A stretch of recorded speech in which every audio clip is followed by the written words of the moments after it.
Selasa pagi, Selasa Ahad. Kita sambung dengan coaching bisnis jam 7 sampai jam 9 pagi. Dan saya di Rabu, ya, Rabu sore, Rabu malam di Balikpapan di masjid sendiri yang saya asuh dan kami bangun, Masjid Berkah Box di Balikpapan, Kalimantan Timur. Jadi Rabu, Kamis itu saya relatif di Kalimantan Timur. Jumat, Sabtu, Ahad saya terima undangan. Ya. Jadi saya Jumat, Sabtu, Ahad, kalau safar dakwah itu saya targetkan Jumat, Sabtu, Ahad. Nanti Ahad siang atau Ahad sore ke Jakarta lagi atau ke Bandung lagi untuk siap Senin. Begitu rotasi taklim. Kenapa ini penting disampaikan Bapak Ibu sekalian? Karena yang membedakan visi ke depan itu antara apa yang kemudian saya pernah lakukan itu, umat ini nggak selesai Pak. Kalau kita ini kebanyakan keliling-keliling. Artinya dari masjid ini ke masjid ini ke masjid ini ke masjid ini umat nih nggak bisa tuntas. Jadi memang harus netes di setiap masjid konsisten. Ya.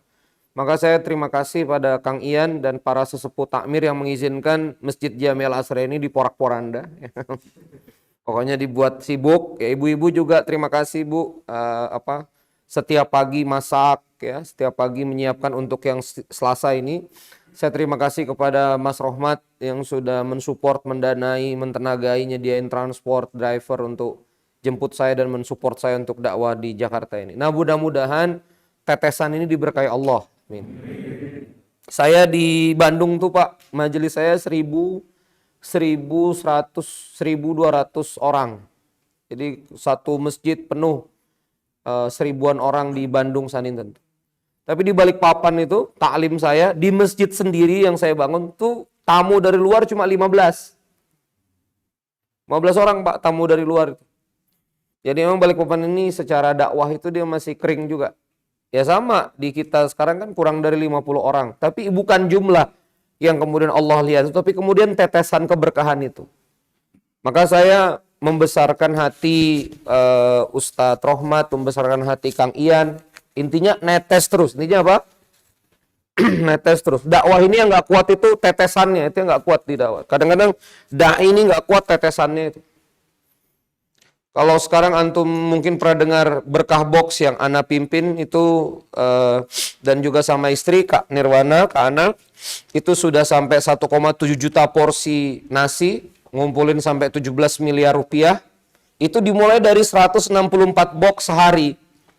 164 box, sampai kemudian sepekan 3.000 sampai 4.000 porsi. Bahkan kalau Kak Nirwana Tawil, balai sajinya sendiri, yayasan entiti mandiri beliau itu sudah sampai 3.000 porsi. Jadi saya suami istri itu 7.000 porsi Pak. Istri pegang 3.000 porsi yayasan balai saji setiap hari, di prasmanan gratis di 24 titik. Saya lauk untuk pondok sekitar 4.000-an porsi, itu 7.000 porsi. Nah, maka dari itu pagi hari ini semangat itu yang awalan ingin saya sampaikan, tetesin aja. Apa? Tetesin aja. Saya juga punya niatan begitu. Pokoknya kali sehari ini Jami Al-Azhar ini saya tetesin aja. Gitu. Setannya banyak Pak.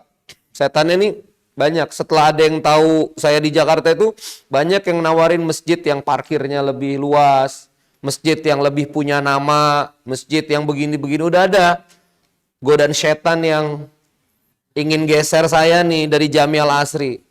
Kenapa di situ, kenapa sini parkirnya sulit apa? Tapi menurut saya itu kadang-kadang masjid itu kalau misalnya gede juga sombong, benar nggak? Bisa jadi yang sepakat cuma 1-2 takmir. Maka keberlangsungan saya di masjid seperti itu juga ngeri juga. Apakah saya bisa terus ngaji atau enggak? Tapi kayaknya kalau di Jami Al-Azhar ini udah aklamasi oke ya gitu ya. Nggak akan dikudeta lah saya di sini gitu ya. Jadi saya nggak akan dimacem-macemin lah. Itu sangka baik saya ke Jami Al-Azhar. Jadi ayo udah nggak apa-apa di sini aja. Mau masuk gang kek, mau delusup kek, mau gimana kek. Oke kita tetesan terus. Kita kuat-kuatan batin aja nih sama orang nih. Ini udah banyak yang mau datang ke sini tuh nunggu saya pindah masjid.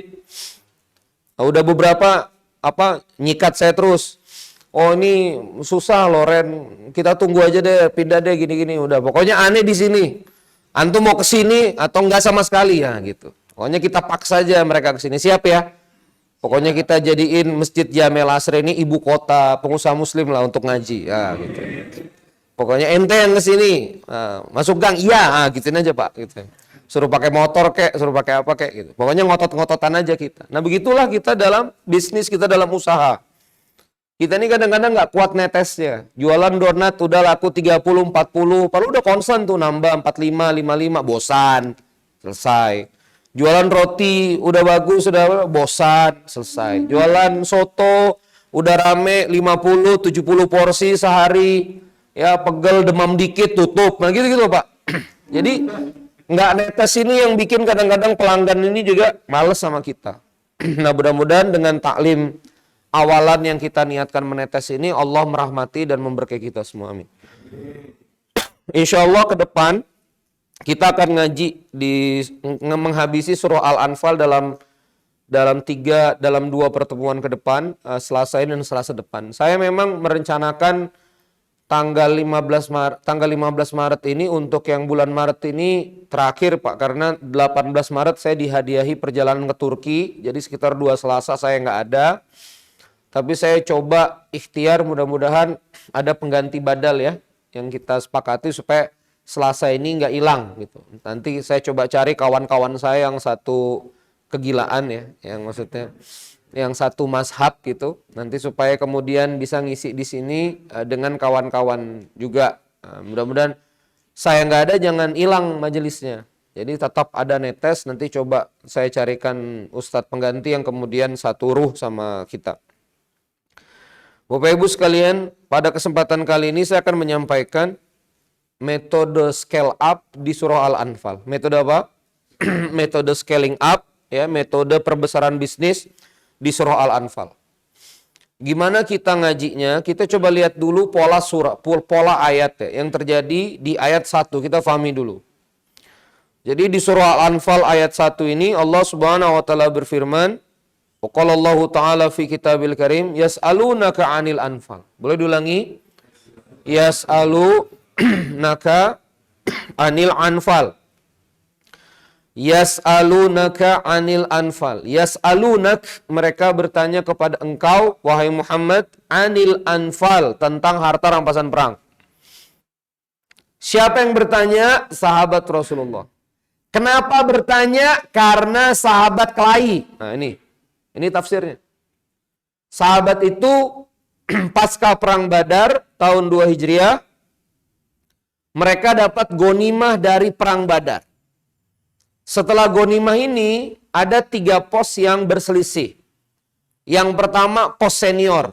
Karena senior maka ditaruh di belakang, ngejagain Rasulullah. Ya.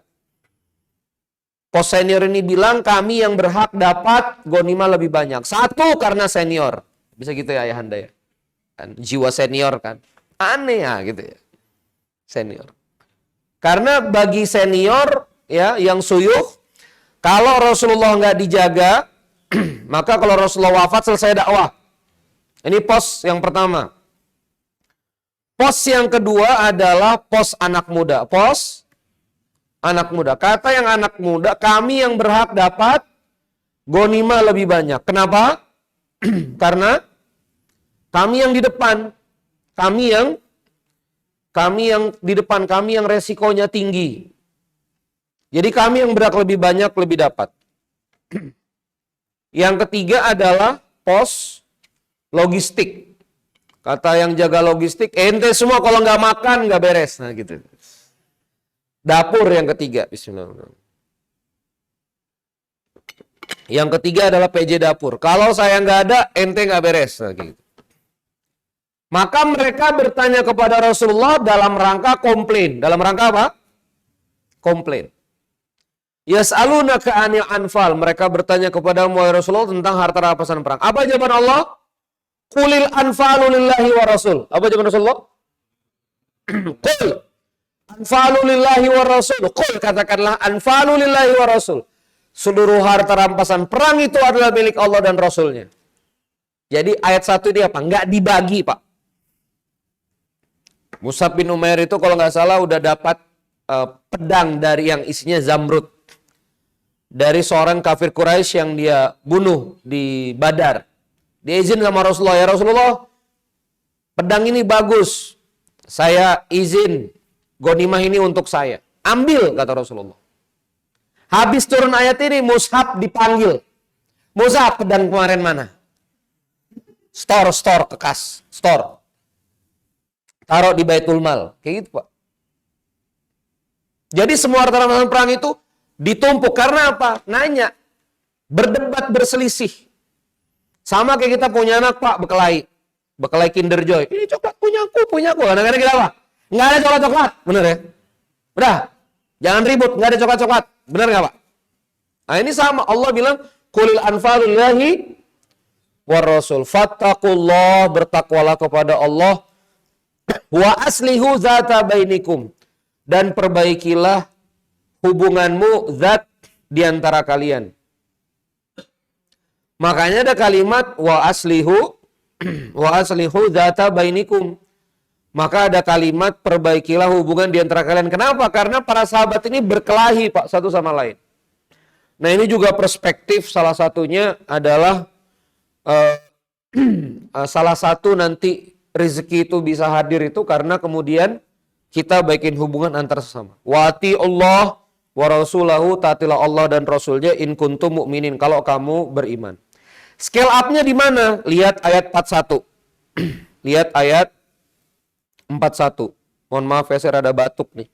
Udah haknya banyak.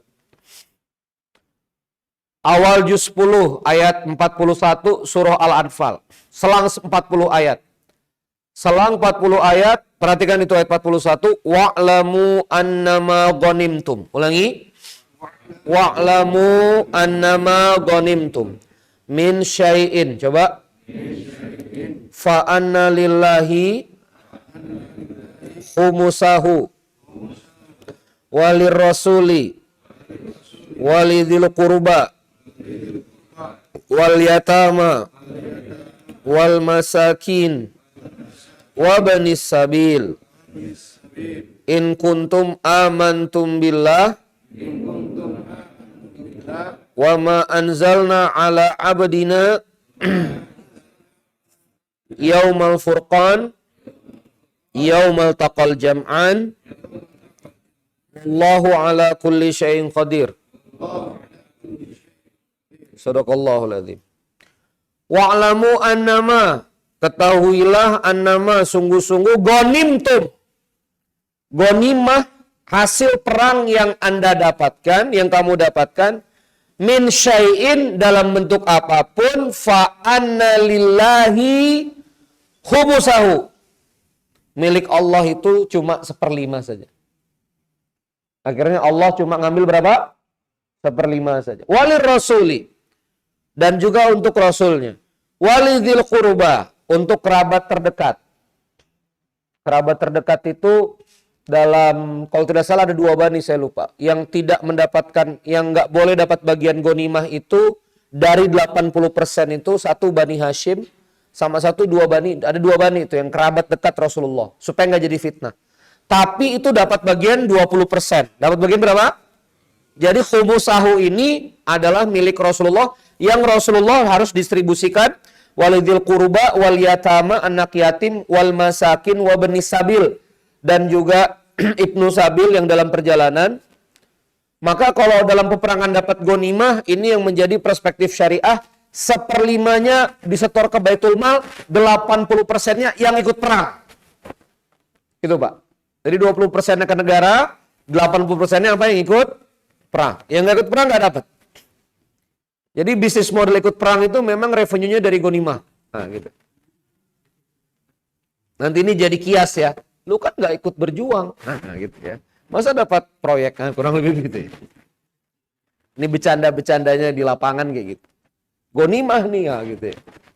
Kadang-kadang kacau juga sih. Wa'lamu annama ghanimtum. Nah, perhatikan ini. Di ayat 1 semuanya untuk Allah dan Rasulnya. Benar ya? Di ayat 41 dimansuh untuk Allah dan Rasulnya 1/5, untuk yang ikut perang berapa persen? 80%. Akhirnya dapat juga 80%. Maka ini yang disebut dengan scale up rezeki. Ini yang disebut dengan apa? Scale up rezeki. Nah, rupanya perjalanan ayat 6, ayat berapa? ayat 6, ini kan ayat 1 sampai 4 itu bicara tentang rizkun karim ya, bicara tentang ciri-ciri orang beriman. Nanti perjalanan ayat 6 sampai ayat 40 itu kurang lebih ada sekitar 26 ayat itu berbicara tentang tarbiyah batin kepada para sahabat supaya nggak rese sama harta. Supaya nggak pernah merasa berjasa sama perjuangan. Makanya kalau mau jadi anggota Hamas di Palestina itu harus tuntas tafsir surah Al-Anfal dan At-Taubah. Dan alhamdulillah saya sempat hafal surah Al-Anfal ini ya Pak. Ya, memang kalau hafal Quran itu sempat hafal Pak ya. Saya sempat hafal surah Al-Anfal ini bersama tafsirnya. Ya. Jadi kita akan selesaikan ini 26 ayat ini. Nah hari ini pagi ini kita ngaji review cepat aja sampai saya lihat tadi sampai ayat 14 lah. Kita akan coba paksa mudah-mudahan sampai ayat 14 ini satu chapter ini kita bisa beresin ayat 6 sampai 14. Nanti begitu tarbiyah para sahabat ini selesai dan mereka bertobat, mereka tahu salahnya di mana, baru Allah kasih 80%-nya. Ngerti maksudnya? Ini ada anak berkelahi berebutan coklat nih. Udah ambil dulu. Udah ada coklat-coklat. Duduk sini, papa kasih tahu. Abi kasih tahu. Gini ya, anak-anak Abi. Hidup tuh berbagi. Nah, gitu ngerti maksudnya? Jangan apa-apa coklat. Giliran kalian bersaudara rebutan coklat. Gimana nanti kalau Abi wafat? Segala tanah rebutan, segala ini rebutan. Nah gitu tuh, kita didik anak. Ya. Sama saudara harus saya. Siap? Iya, Bi. Iya. Udah taubat dia baru kasih coklat. Nah ini mirip. Nah jadi kita bisa belajar apa? Kenapa kok kita gonimahnya nggak cair-cair sama Allah? Nah gitu. Kenapa kok kita bisnis? Profit kita nggak cair-cair, gonimah kita nggak cair-cair sama Allah? Bisa jadi karena ada ruang batin kita yang rusak. Bisa jadi ada apa? Ruang batin kita yang rusak. Kita merasa Merasa berbuat, kita merasa berjasa, kita merasa sudah oke. Nah itu yang kemudian bikin nggak bagus. Siap kita ngaji? Udah anggap aja kita sahabat Rasul lagi dimarahin ya. Anggap aja kita begitu. Nah ini juga pelajaran Pak. Memang kalau nggak ada uangnya Pak itu solid. Sorry nih, ini ayat Quran jihadiyah. Waktu perang Badar tuh nggak ada perpecahan Pak. Situasinya berat, 300 orang lawan 1000. Dan itu nggak mempersiapkan diri mereka itu untuk menghadapi itu. Nanti saya akan bacakan tafsirnya di ayat yang ke-6 tuh nanti ada redaksional sirah yang kemudian kita akan bahas. Ini 300 orang Pak, lemah, melawan 1000. Itu nggak ada perpecahan Pak. Berjuang. Kompak, solid, melindungi Rasulullah. Kapan berkelahinya? Habis menang. Habis menang ada gonimah, baru ribut.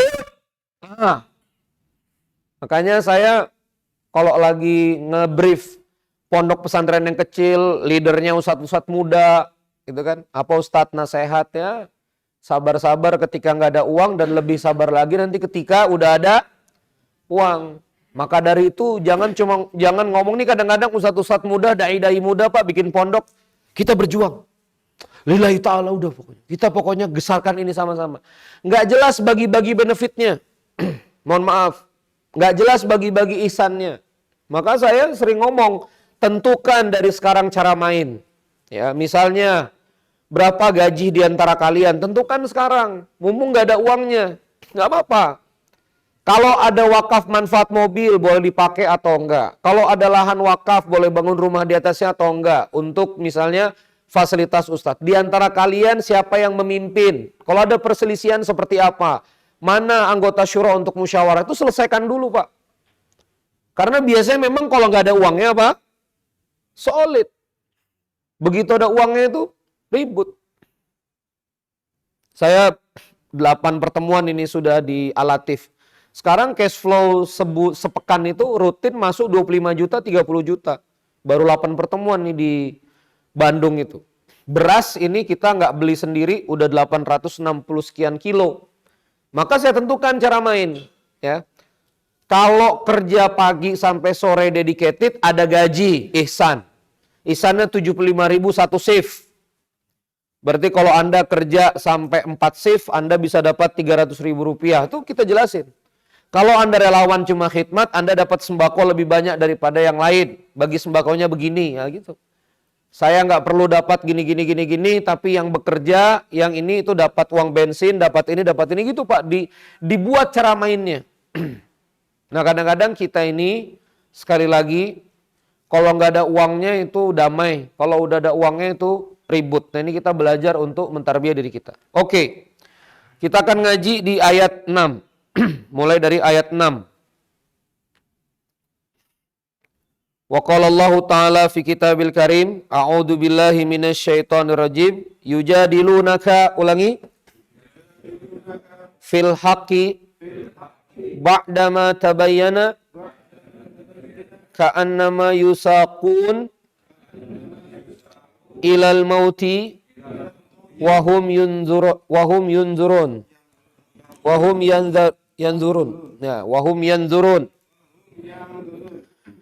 Yujadilunaka, berjidal kalian fil haq, pada sesuatu yang udah benar, ba'dama tabayyan, setelah kami sudah jelaskan. Apa maksudnya yujadilunaka fil haq? Jadi begini Pak, Rasulullah ini pada perang Badar ini perintah dari Allah maju. Nah padahal situasinya itu genting Pak. Jadi situasinya itu begini. Kenapa pasukan Badar ini bergerak? Sirah Nabawiyahnya. Karena ada informasi 1000 unta Abu Sufyan membawa barang dagangan. Jadi kalau bahasa kita sekarang, Ustadz Rohmat, apa? Kontainer. Apa? Kontainer itu lagi jalan. Berapa kontainer?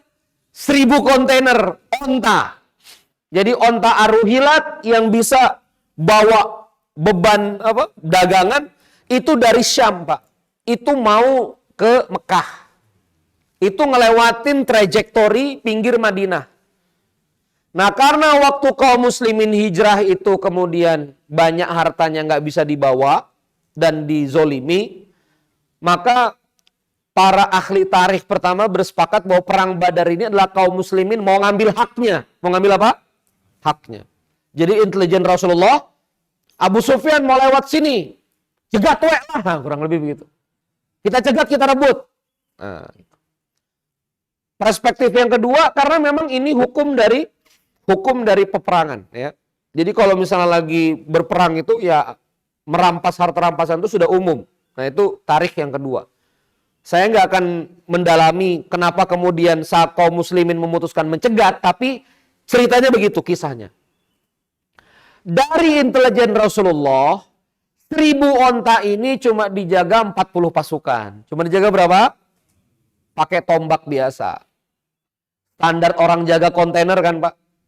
Nggak bawa TNI, ya kan? Cuma bawa polisi Brimob. Nah gitu kurang lebih ya. Cuma bawa polisi lah, ya kan? Polisi paling apa? Revolver gitu kan.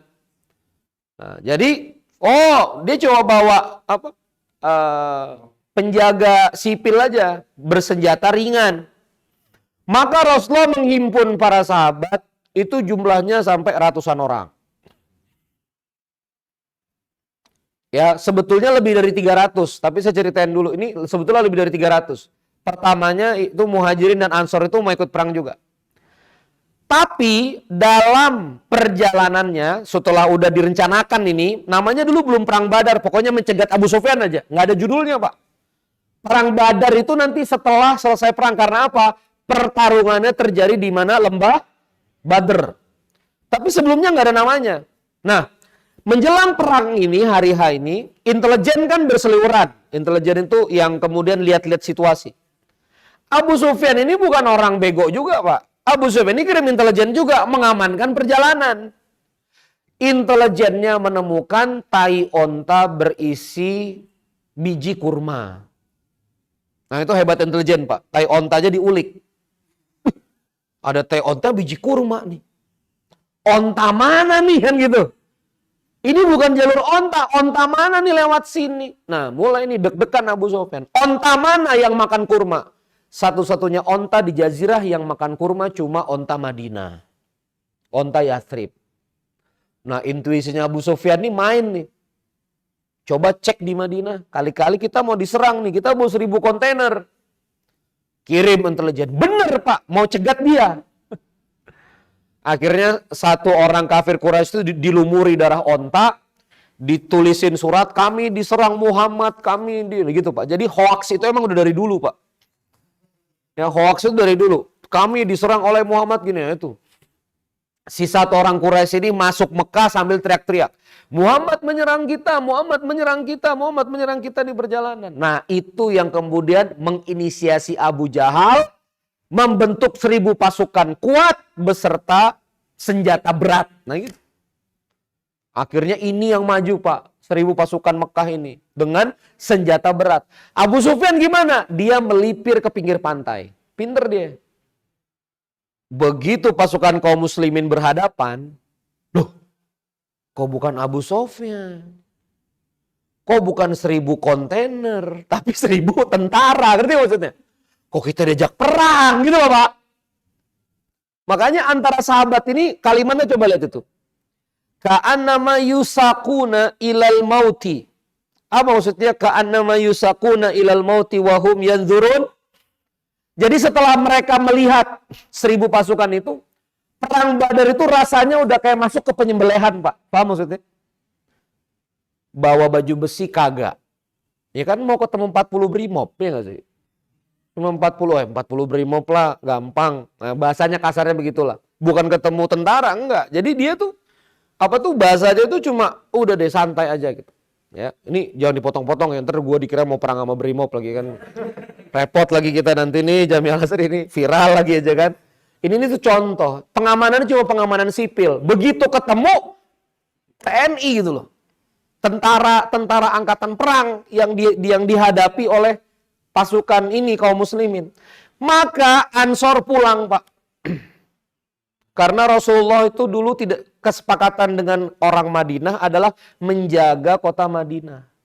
Sementara ini peperangan historis, ngerti maksudnya? Ini tuh peperangan masa lalu kita dengan kafir Quraisy Mekah nih. Ini peperangan Mekah dan orang Mekah. Maka Ansor pulang. Nah gitu kurang lebih. Begitu Ansor balik dan hanya beberapa yang ada di pasukan Muhajirin itu, ini yang nanti jadi Ahlul Badr. 333 orang. Ada juga yang pulang Pak. Kok nggak salah, Muhajirin. Karena apa? Ngelihat 1000. Makanya Ahlul Badr ini oleh Allah Subhanahu wa taala dijamin surga. Dijamin apa? Karena dia memutuskan nggak balik Pak dengan 1000 itu. Jadi ini bukan 333 ngelawan 1000 Pak. Bukan sesederhana itu aja. Oh jumlahnya kurang. Tapi 333 orang yang mau menyergap. Nah gitu kurang lebih. 333 orang yang niatnya cuma menyergap kontainer. Ngerti maksudnya? Berharap ketemu kontainer Priuk. Ngerti maksudnya? Tiba-tiba ketemu angkatan perang Rusia. Nah kurang lebih gitu Pak. Loh ini kok aneh ketemu tank gak ketemu kontainer gitu loh. Dan mereka tetap berperang di situ. Nah itu. Nah Allah tuh pengen ngasih tahu apa? Dulu aja takut gitu kan. Dulu aja ngerasa lemah minta tolong. Begitu menang ngerasa gonimahnya milikmu. Nah, gitu Pak. Kadang-kadang dalam perjuangan ini waktu kita berjuang itu, ya Allah, hanya Engkau yang bisa menolong. La haula wala quwwata illa billah. Begitu menang. Kalau bukan aing, nah gitu maksudnya. Kalau bukan aing, nu iya. Tetiasa mana teh gitu. Jadi begitu menang tuh biasanya kita soma itu dia Pak. Tapi begitu masih dalam perjuangan tuh begini-begini. Nah, makanya Allah di sini mengatakan yujadilunak. Ingatlah kamu. Oh, belum sampai yujadilunaka ya. Harusnya di ayat 5 dulu. Kama akhrajaka rabbuka. Coba lagi. Dan ingatlah ketika Allah menyuruh kamu mimbaitika keluar dari rumahmu bil haq dengan kebenaran, wa inna fariqam minal mu'minina lakarihun. Sebagian orang-orang yang beriman pun tidak suka. Nah kenapa nggak suka? Karena itu Pak.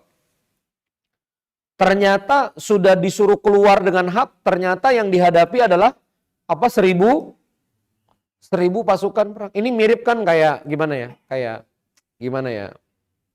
Kang Ian ngajak takmir. Ayo Pak, kita ini hari Minggu kesini makan-makan. Oh, udah siap-siap kita makan-makan. Begitu datang hari Ahad, kerja bakti Pak. Gitu. Katanya makan-makan. Wah, udahlah pulang aja lah kalau kayak gini. Udahlah nggak apa-apa, sambung kerja bakti. Yang kurang lebih begitu. Niatnya makan-makan, ternyata kerja bakti. Nah ini mirip Pak. Niatnya cegat kontainer, di pikiran tuh udah, 1000 kontainer gitu kan. Lumayan bagi-bagi kan gitu kan Pak. Begitu ketemu, wah Abu Jahal CS ya nggak sih? Mana Abu Sufyan ini? Abu Sufyan melipir Pak. Makanya nanti di Badar ini 80 pembesar Mekah wafat semua. Tinggal Abu Sufyan itu yang nanti beriman di 8 Hijriah. Kenapa? Karena teman-teman seangkatan Pak mati di Badar, dia masuk Mekah. Nah gitu ceritanya. Kenapa nih Abu Sufyan yang 8 Hijriah beriman nih? Sisa dia. Karena banyak yang udah wafat tewas di 2 Hijriah itu. Nah, kita akan masuk ke di ayat 6. Maka dari itu, yujadilunaka fil haqqi ba'dama tabayyan. Kamu itu dulu waktu berjuang banyak debatnya, waktu disuruh banyak alasannya, tapi giliran menang sekarang ributin ghanimah. Maka ayat 7, wa id ya'idukumullah, coba lagi. Dan ingatlah ketika Allah menjanjikan kepadamu ihdat ta'ifatain. Coba. Ihdat ta'ifatain. Kamu akan ketemu salah satu dari salah satu dari ta'ifatain, 2 pasukan. Annaha lakum, pada mereka itu tawadduna anna ghayra dzati syaukah takunu lakum, dan kamu itu diantara 2 pengen ketemu yang gak punya kekuatan. Paham ini ayatnya? Dan ingatlah ketika Allah menjanjikan kepadamu bahwa salah satu dari 2 golongan akan ketemu, dan kamu lebih pengen ketemu yang gak punya kekuatan. Jadi waktu intelijen tahu, ya Rasulullah, 1000 pasukan dari Mekah datang. Abu Sufyan ini 1000 juga lagi lewat. Gimana Rasulullah? Kita maju nggak? Rasulullah bilang maju. Kata Allah, kita akan ketemu salah satu dari golongan itu. Ngerti maksudnya? Jadi waktu perang ini Pak, itu udah mudah-mudahan ketemu kontainer gitu maksudnya. Mudah-mudahan ketemu kafilah dagang. Mudah-mudahan ketemu apa? Kafilah dagang. Tapi kemudian Allah menyebutkan wa yuridullahu ayyuhiqqal haqqa. Coba lagi. Wa yuridullahu ayyuhiqqal haqqa. Tapi Allah menginginkan kebenarannya itu yang tegak, ya. Bi kalimatihi, dengan kalimatnya, wa yaqta'a dabiral kafirin. Ya, dan Allah ingin memusnahkan orang-orang kafir. Nah, ini pelajaran besar, Pak. Jadi gini. Kaum muslimin tuh saat itu rada kecil hati. Kenapa yang dihadapi 1000 pasukan Abu Jahal? Tapi begitu menang Pak, gosipnya seantero jazirah. Pasukan Muhammad dibantu pasukan putih. Pasukan Muhammad menang. Pasukan Muhammad. Nah itu sampai Yahudi ada yang naik-naik di pohon kurma tuh. Ngelihat pertarungan dari jauh itu Pak. Itu memang pasukan putih itu. Dan 1000 pasukan Quraisy ini tunggang langgang. Jadi apa yang kita bisa pelajari, kadang-kadang medan perang itu, apapun medannya, itu membuktikan ayat-ayat Allah. Dan salah satu medan perang Pak, itu adalah medan perang ekonomi. Halo? Itu. Nggak punya duit, nggak punya jaringan, tokonya bisa lebih banyak. Ya kan? Pengusaha muslim bisa lebih menang, itu ayat Allah kita lihat. Wardah contohnya. Ya kan? Wardah Kosmetik, perusahaan keluarga yang punya ibu-ibu, pelan tapi pasti. Sekarang Unilever lewat, Maybelline lewat. Kita ngomong isunya nggak perusahaan muslim non-muslim, perusahaan nasional dengan perusahaan asing. Lewat sekarang. Nomor 1 terus Wardah. Nama industrinya Paragon. Begitu kita lihat Paragon di atas, maka kita lihat, oh muslim juga bisa menang. Ayatnya hidup. Kita ini kan repot Pak, kalau kita ngomong Islam agama yang kuat, Islam rahmatan lil alamin, Islam ya'lu alaih. Tapi begitu lihat, mana nih pengusaha muslim? Hilang semua. Iman kita jadi goyang, karena apa? Nggak ada yang kaya nih teman-teman kita. Kagak ada yang menang dalam pertarungan ekonomi. Makanya kita doakan Mas Romat ya, jadi pengusaha tambang maju di Indonesia. Makin banyak lahan tambangnya, kan gua juga yang kecipratan soalnya. Ada kepentingan juga nih. Ya ghanimah tadi, cocok pasangan dulu Pak. Nih, Pinter nih Bapak nih. Iya, kan kita berjuang Pak ya. Kalau berjuang tuh ada gonimahnya. Iya. Saya belajar dari jamaah nih, Masya Allah. Betul. Jadi ini pelajaran gini loh. Gini loh Pak. Ini ada orang berkelahi. Oh saya. Allah tuh bilang, kamu tuh pengecut dulu. Ngerti maksudnya? Waktu kamu mau perang, kamu mau ketemu sama siapa? Ya kan? Annahalakum tawaddu. Ya. Tawadduna anna ghairazati syauka. Ghairazati syauka itu yang nggak punya kekuatan. Siapa yang nggak punya kekuatan? Yang dijaga pengamanan sipil itu 1000 kontainer dijaga 40 orang.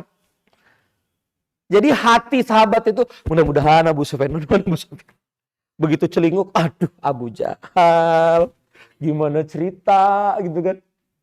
Ya Rasulullah gimana? Kata Allah maju. Dan sebetulnya di sini itu sudah dikatakan ba'da mata bayan dari Allah Pak, kaum muslimin itu menang. Ini perang Pak, udah dijamin Pak sama Allah. Kalian akan menang. Nah, coba Pak. Kadang-kadang kita udah dapat jaminan Pak. Kalau kita lihat di permukaan beda senjata, emang jiper juga Pak, maksudnya. Liyudhir 'alad dini kulli wa kafa billahi syahida. Agama ini akan Allah idharkan wa kafa billahi syahida. Cukup Allah yang menjamin. Kita lihat musuh kita Pak. Waduh, 100 triliun dana pemenangannya. Kurang lebih begitu ya. Ciper juga kita. Aduh. Ya kan? Kita masih sundukuna juyubuna ya nggak sih? Ngumpulin 80 miliar aja bengek gitu kan. Ngelihat musuh. Waduh, dana pemenangannya 100 triliun. Liyudhiru 'alad dini kulli, kata Allah kan. Sudah Allah idharkan 'alad dini kulli. Wa kafa billahi syahida. Cukup Allah yang kemudian menjadi saksi. Begitulah Pak ketika kita bisnis. Perasaan ini harus ada di batin kita. Bahwa pengusaha muslim, bisnis kaum muslimin sudah dijamin Allah Pak. Bahkan masuk di syariat. Tahu nggak kenapa Allah syariatkan makanan halal? Supaya industri kuliner itu muslim yang ambil. Makanya ada halal itu. Ini banyak nggak dibahas Pak. Kaum muslimin makanlah yang halal. Nah coba logis kan? Di Mekah makan yang halal. Terus dia ke warungnya Yahudi. Waduh, warungnya si Yahudi nih. Gitu kan. Halal nggak nih? Kan gitu. Akhirnya nggak makan di warungnya Yahudi Pak. Makan di tempatnya kaum muslimin. Nah sekarang tuh aneh. Sapi halal terbaik New Zealand. Sapi halal terbaik Australia. Industri makanan manufacture halal terbaik Jepang. Padahal ini bisnis punya kita. Nah, coba lihat ini. Dilarangnya laki-laki pakai sutra. Apa itu kenapa? Karena sutra itu Tiongkok, Pak. Begitu kata Rasul, laki-laki nggak boleh pakai sutra. Itu tenun Yaman, Pak. Akhirnya maju. Jadi mengharamkan sutra itu, Pak, itu namanya ekonomi protektif. Diharamkan sutra untuk laki-laki. Kira-kira pakai apa? Tenun. Tenun di mana industrinya? Syam sama Yaman. Kaum muslimin. Nah gini-gini kita nggak paham. Ya. Halo, udah mulai sadar. Jadi gitu ya. Nah baik. Ayat 8. Liyuhiqqal haqqa, coba lagi. Wa yubtilal batil walau karihal mujrimun. Liyuhiqqal haqqa, kalimatnya itu, dan Allah akan menegakkan yang hak. Kalimatnya sama, liyuhiqqal haqqa. Jadi hak dan hak itu di sini, hak di sini itu tegak. Liyuhiqqal itu artinya ditetapkan, maka Allah akan menetapkan dan Allah akan mengabadikan. Allah akan mengawetkan yang hak. Wa yubtilal batil, dan Allah akan menghapuskan batil. Karena akar katanya sama, batil batal. Coba lagi. Batil diserap ke dalam bahasa Indonesia batal. Itu artinya terhapus. Liyuhiqqal, Allah akan menetapkan al-haq wa yubtilal batil. Maksudnya apa Bapak Ibu sekalian? Kalau bisnis kita mau tegak, kalau apa yang kita mau buat ini mau berjalan awet, apapun namanya, itu kita harus berada di jalan hak. Ustadz Budi Asyari dalam ceramahnya yang cukup panjang, saya ngaji cukup lama di YouTube, itu menjelaskan sepanjang apa kita bangun dakwah, sepanjang apa kita bangun mau itu bisnis, entitas yayasan, masjid, adalah sepanjang apa hati kita ikhlas berbuat untuk Allah. Siapa Ustaz? Afwan Ustaz. Adalah seikhlas apa hati kita berbuat untuk Allah. Mau narasinya seindah apapun, kalau hati bukan berjuang untuk Allah, pasti hancur, pasti rusak. Nah, gitu. Karena yang tegak itu cuma apa? Hak. Antum sekarang bisnis. Antum hak nggak bisnisnya? Itu aja. Untuk apa antum bisnis? Untuk apa antum masuk ke medan market? Untuk apa antum jualan? Untuk apa bikin toko? Untuk apa sekarang nambang besi? Nah gitu Mas Rohmat. Terus dimunculkan di batin. Untuk apa sekarang jual toko bangunan? Untuk apa sekarang bangun perumahan? Untuk apa? Ah gitu. Kalau untuk alasan yang hak pasti tegak. Tapi kalau untuk niatan-niatan batil pasti hancur. Pasti apa? Itu aja udah. Ini Randy ngapain Selasa sore, Selasa subuh ke sini? Ngapain nih ke Masjid Jami Al Asri sepekan sekali? Kalau niatnya ngegedein persona, kalau niatnya ngegedein personal branding, niatnya ngegedein nama, cari panggung, maka udah habis. Maka niatnya betul-betul harus betul-betul baligwani walau ayah, menyampaikan ayat. Niatnya harus betul-betul mengasuh umat. Makanya nggak ada urusan sama jumlah, ya. Nggak ada urusan sama viewers YouTube. Viewers YouTube kita kecil-kecil aja. Ya ini betul-betul file untuk belajar. Siapa yang mau belajar. Jadi nggak ada urusan mau dinonton 100 orang kayak 15 orang kayak 8 orang kayak jalan terus. Nah kalau perjuangan kita seperti ini, insya Allah kita akan lebih kuat lagi. Nah itu dulu deh. Ini ayat 8 pas satu halaman di Al-Anfal. Ya. Ayat 1 sampai 8 itu pojok ke pojok. Nah ini ujung pojok terakhir di halaman kanan sebelah bawah. Nah, udah kayak ada dilihat kan Pak? Ya. Halaman kanan pojok. Nah, jadi kawan-kawan sekalian jamaah semuanya yang dirahmati Allah Subhanahu Wa Taala itu yang kemudian ditarbiyah. Saya tambahin sedikit aja di ayat yang ke-9. Maka surah Al-Anfal dari ayat 26 sampai 40 itu selalu kalimatnya diawali dengan id dan wa'id. Coba lagi. Id dan wa'id. Ingatlah dan ingatlah. Nah gitu loh. Karena apa? Rebutan duit, rebutan ghanimah. Maka ingatlah dulu waktu sulit gimana. Ingatlah waktu ente pengecut gimana. Ingatlah ketika ente pengen ketemu sama Abu Sufyan gimana. Ingatlah ketika dulu kamu berdebat tentang hal ini gimana. Sekarang aja begitu menang rebutan ghanimah. Nah, termasuk ayat yang 9 ini. Istastagithuna rabbakum. Coba lagi. Istastagithuna rabbakum fastajabalakum. Coba. Anni mumiddukum bi alfin. Mumiddukum bi alfin minal malaikati murdifin. Ini ayat istighosah Pak. Istastagithuna. Ingatlah ketika kamu beristighosah. Ya Rabbi agithna ya Allah. Agithna ya Allah. Ya Allah tolong saya Allah. Betul-betul tolong saya. Di perang Badar itu Rasulullah angkat tangan Bu. Sampai Abu Bakar tuh bilang, ya Rasulullah cukup engkau kekasih Allah. Enggak Abu Bakar. Kepada siapa lagi aku minta ini. Bahkan doanya itu kalau tidak salah ini terjadi di Khandaq apa terjadi di Badar ya. Kalau nggak salah juga terjadi di Badar. Ya Allah kalau ini nggak engkau tolong tidak ada lagi yang bersujud kepadamu. Itu doa Nabi Muhammad itu sampai doa yang mengancam Pak. Saking tertekannya gitu. Kalau ini habis engkau nggak tolong nggak ada lagi yang sujud ini. Risalah ini nggak lanjut ya Allah tolong kami Allah gitu. Nabi aja Pak. Ini apa yang kita bisa pelajari? Nabi aja dalam perjuangan Pak itu nggak GR ngerti nggak maksud?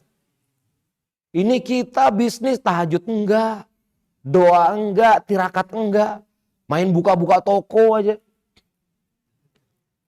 Saya ini Pak, pernah jadi konsultannya Priangan Sari SOP. Bapak kalau ke puncak ada toko besar. Toko oleh namanya Priangan Sari, itu yang punya orang Garut Pak.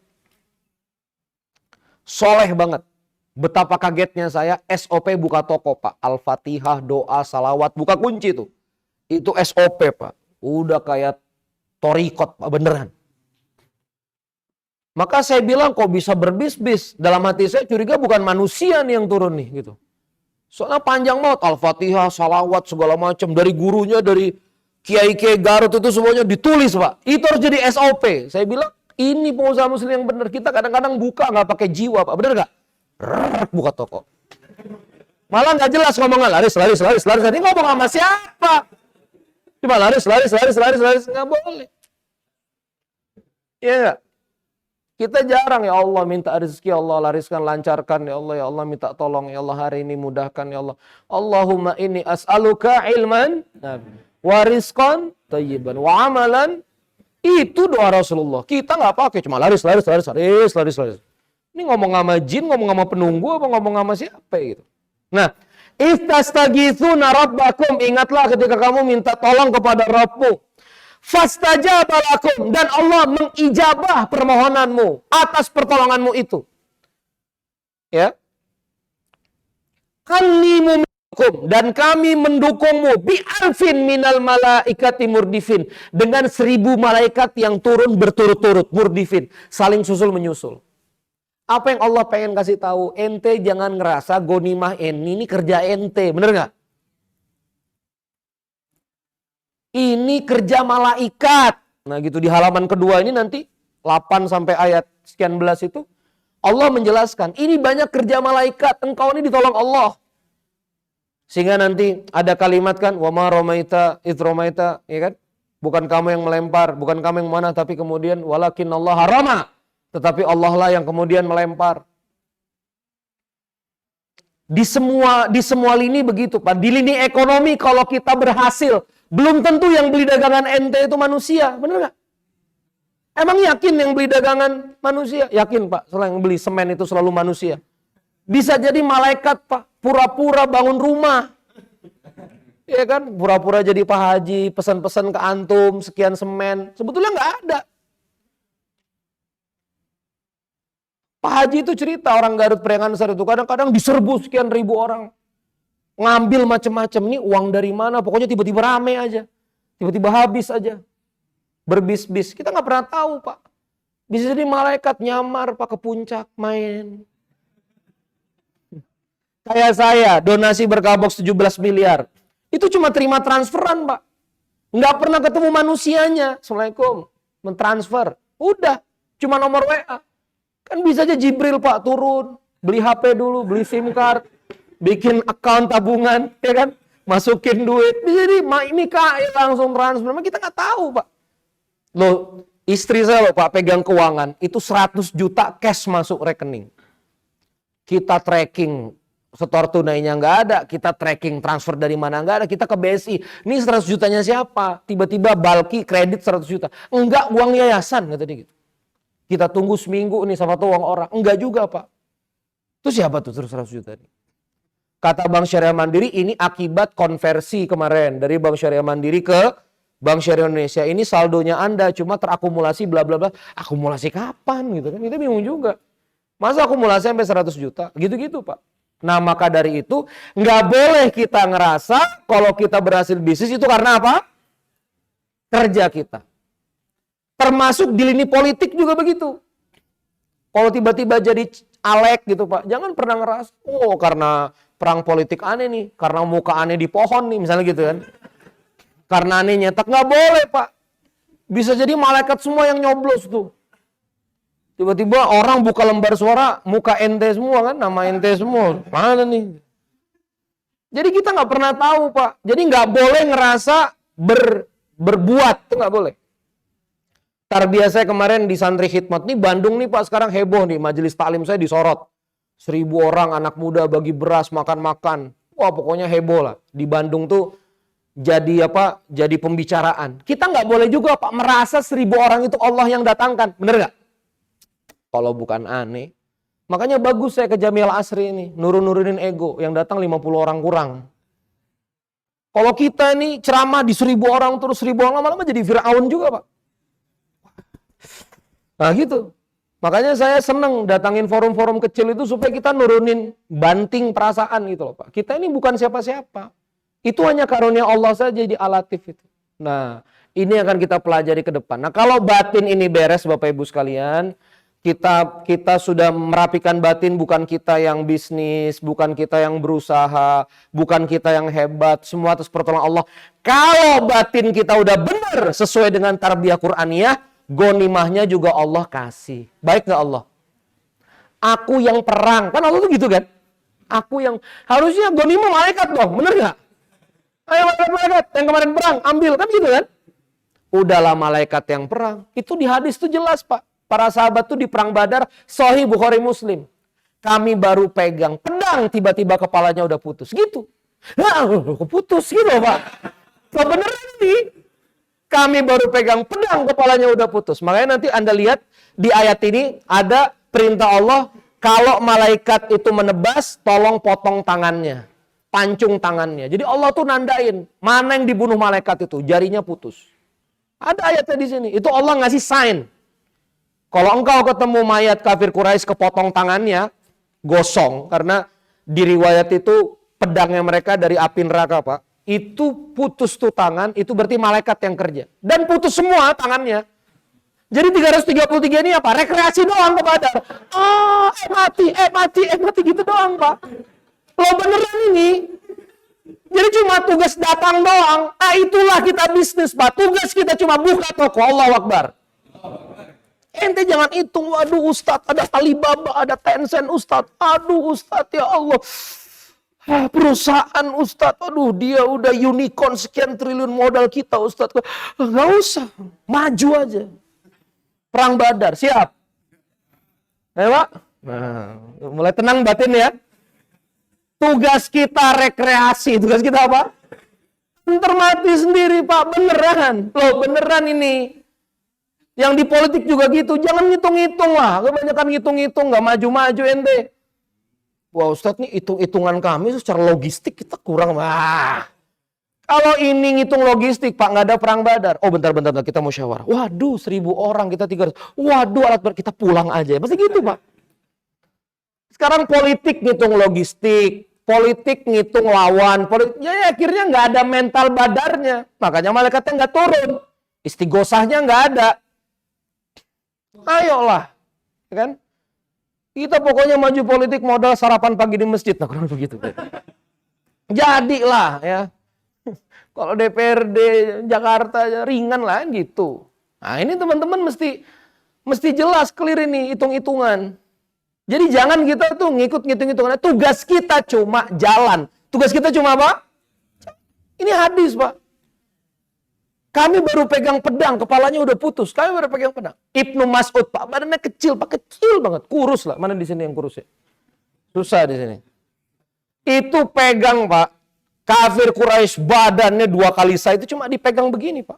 Pakai 2 jari sama Ibnu Mas'ud. Teriaknya luar biasa. Cuma pegang gini Pak. Ditawan. Ibnu Mas'ud Pak. Jadi sahabat tuh bingung, kok bisa gitu. Si orang kurus ini. Abu Jahal tuh disikat sama 2 anak kecil Pak.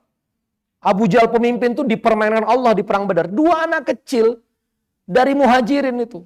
Yang kemudian menghabisi itu. Abu Jahal. Ya Allah ya Karim. Itu dipegang sama Ibnu Mas'ud.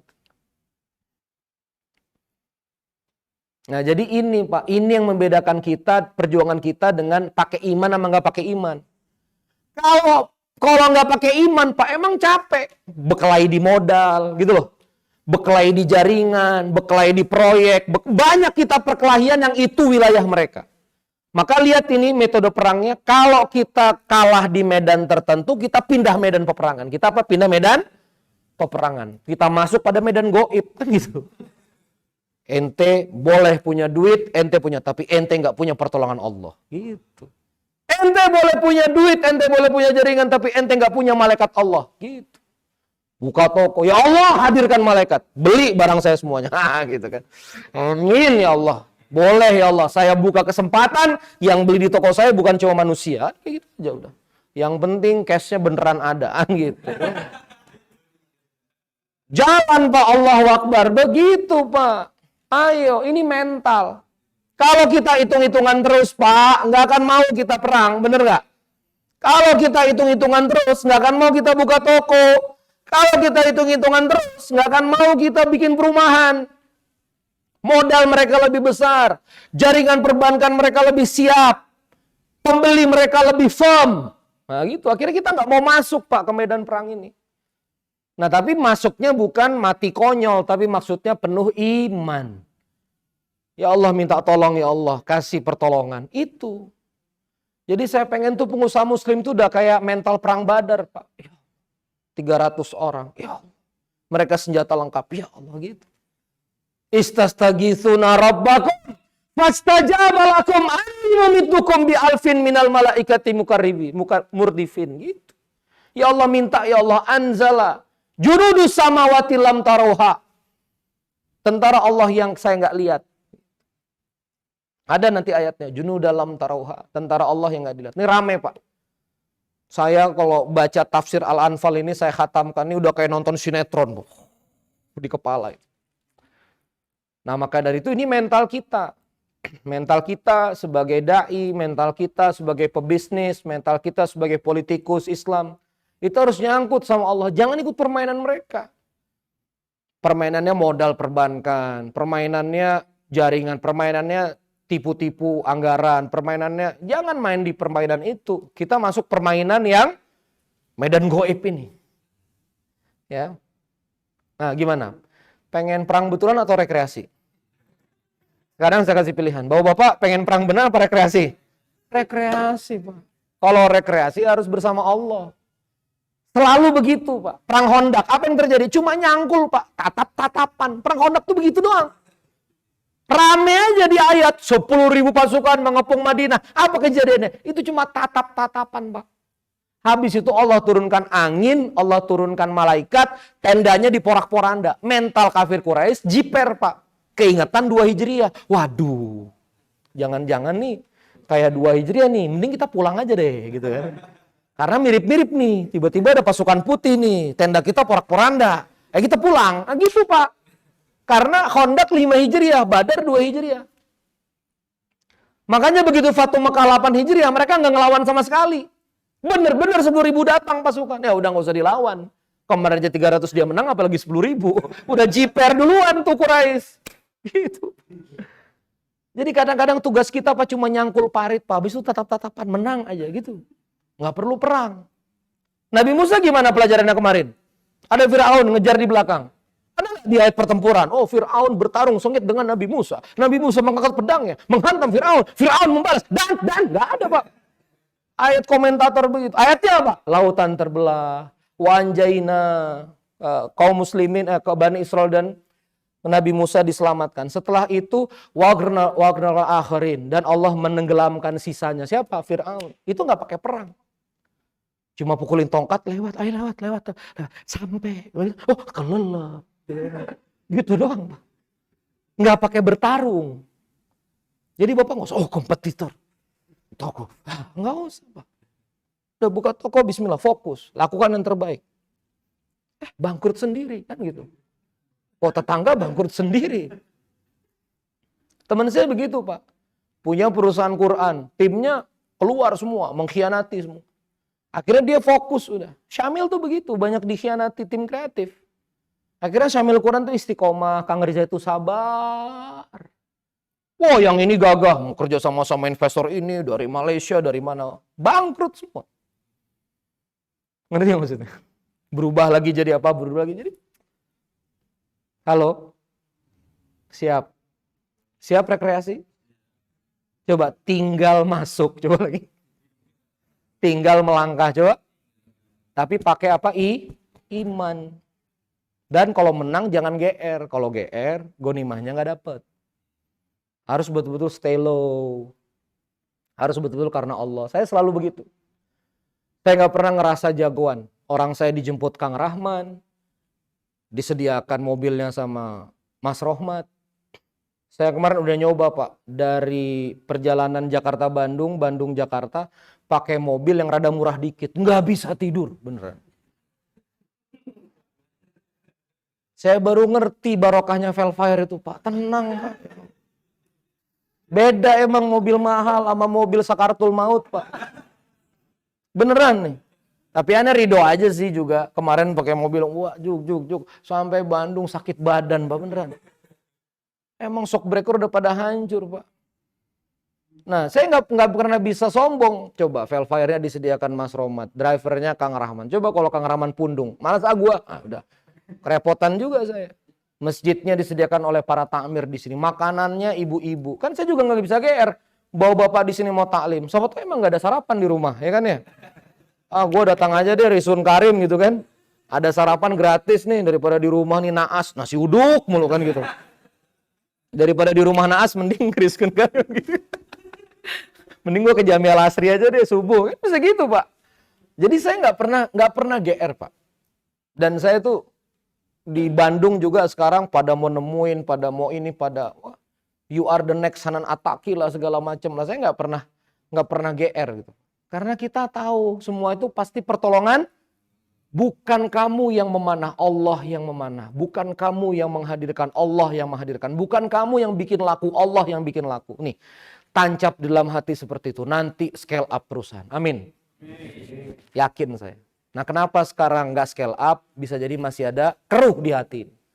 Maka nanti nyambung di surah yang lain. Illa man atallaha biqolbin salim. Tidak ketemu sama Allah kecuali hati yang selamat. Artinya tidak dapat pertolongan Allah kecuali hati yang bening, hati yang ikhlas, hati yang tunduk pada Allah. Begitu ada ngerasa berbuat, ngerasa berjasa, ngerasa mampu, ngerasa punya kekuatan, yaitu Firaun. Apa sih dosanya Korun, Pak? Korun yang banyak harta itu cuma ngomong begini, innama utituhu ala ilmin indi. Itu aja dosanya. Apa kata Korun? Semua harta ini datang karena kecerdasanku. Lah apa bedanya dengan bapak-bapak bilang, saya bisnis begini ya karena kompetensi. Beda ya, saya ini ikut coaching panjang ya. Saya ini ikut beberapa course, beberapa pelatihan tuh sering ya. Saya ini pembelajar, pret. Ya kan?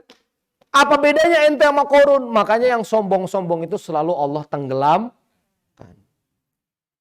Nabi Sulaiman alaihissalam punya tentara jin, punya tentara angin, nyuruh setan masuk laut ambil ikan. Nabi Sulaiman. Kendaraannya angin, Pak. Tapi begitu istana Balkis singgasananya pindah ke istana Sulaiman, karena orang berilmu itu yang kemudian mindahin, apa kata Nabi Sulaiman? Hadza min fadli Rabbi. Ini semua adalah karunia Allah. Itu baru raja, Pak.